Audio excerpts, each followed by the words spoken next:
Assalamu alaikum wa rahmatullahi ta'ala wa barakatuh. May peace be upon you.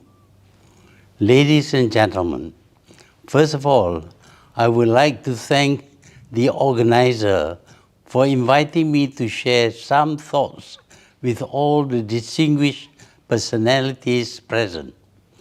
I do not know how much of what I say can make any difference to the situation in Palestine, where we witness every day for the past 1 month the barbarity of Israel conducting mass murder and genocide.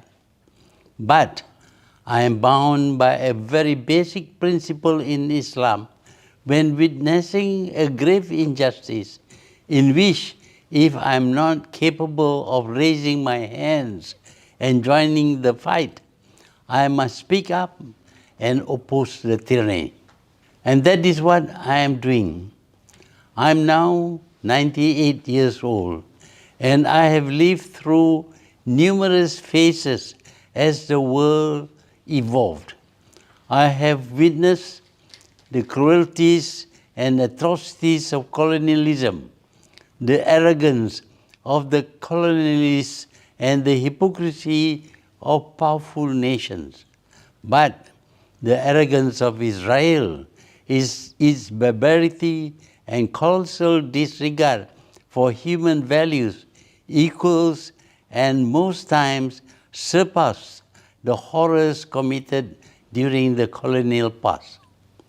Ladies and gentlemen, it is difficult to find words to describe the atrocities and horrendous cruelties inflicted by the Israelis on the Palestinians.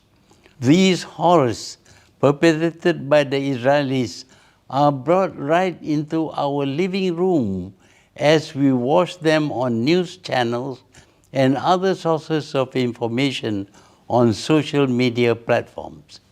Then we ask ourselves, surely leaders of the Western world, the US and the UK in particular, have access to the same graphic images of children and babies being killed, dying horrific, suffocating death in rubbles of bombed buildings.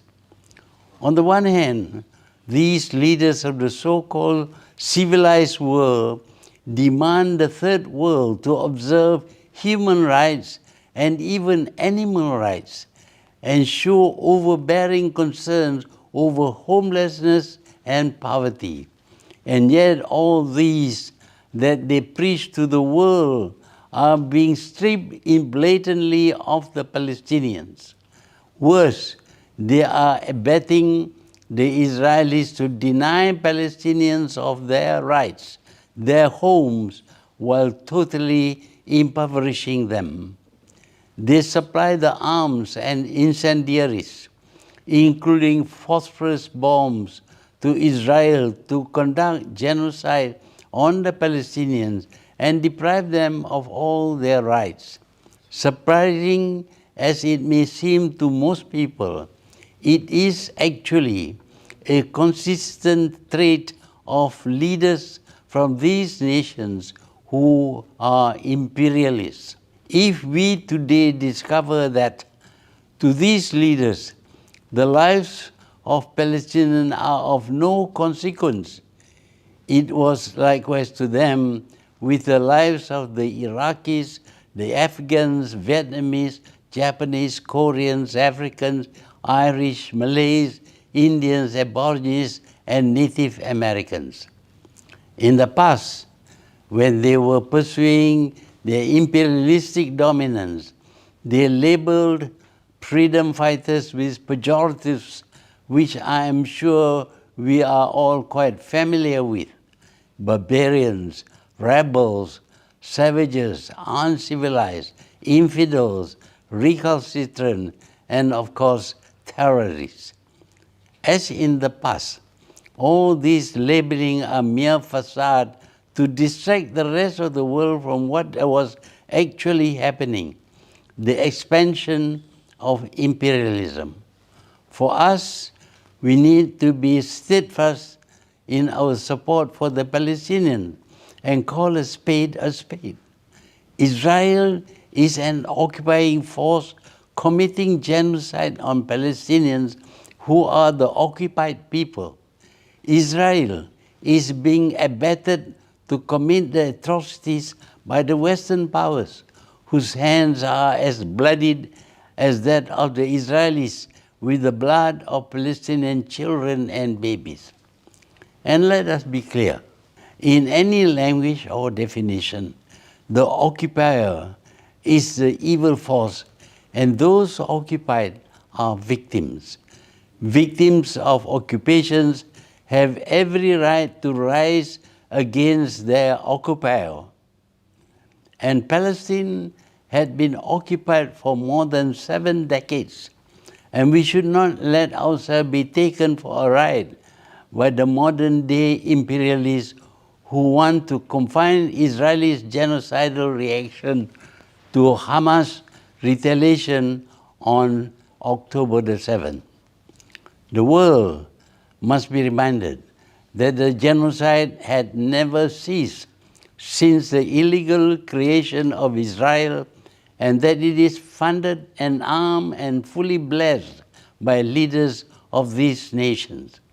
To sum up, the Palestinians are dealing with present-day imperialists and colonialists who stick together in the pursuit of their common interests, geopolitical dominance, which in turn ensure control over crucial regional resources. Ladies and gentlemen, we have established that the Palestinians are victims of new imperialism, which means that neither Israel nor the US, neither the UK nor their Western allies are interested in seeing peace or justice being achieved. With that in mind, I cannot help but feel utterly disappointed with the recent joint Arab-Islamic Extraordinary Summit, which failed to propose any concrete or strategic measures to pressure Israel and its Western allies to stop the massacre of Palestinian civilians. Let's not fool ourselves. All the strongly worded communique, statements, demands, and condemnations directed towards Israel and its Western allies, in particular the United States, will fall on deaf ears. As it is, the reaction from the war criminal Netanyahu is very telling, condescending and derogatory when he arrogantly said, "I say to the Arab leaders, if you want to preserve your interests, you must do one thing, remain silent." The reality is that despite efforts by Israel over 7 decades to strip Palestinians of their dignity, the Palestinians still hold their heads high. In the past month, the Palestinians, including school-going youth, again proved their courage and defiance in the face of Israel's barbarity and atrocities. In the face of such adversity, we witness civilian Palestinians, especially doctors and nurses, refusing to leave their hospitals for safer places, insisting on staying and treating the wounded at the risk of their own lives. Many died, but they will live on as martyrs and heroes. Instead, it is Muslim and Arab leaders who are being stripped of their dignity as Israel, the US, and their Western allies continue to humor them by never taking them seriously. Despite sitting on areas of abundant wealth that could be used as leverage to demand Western nations apply sanctions against Israel for its atrocities on the Palestinians, Arab and Muslim leaders merely appeal for Israel to stop the genocide. They don't even demand that the UN send peacekeepers. I am aware that some of these leaders are nauseated and want the Arab and Islamic summit to take more drastic and concrete measures against Israel. However, the others preferred to play it safe so that consensus could not be reached, other than the meaningless diplomatic appeal. With that, the Palestinians are left at the mercy of Israel, the US and its Western allies, and they are as culpable as Israel over the genocide.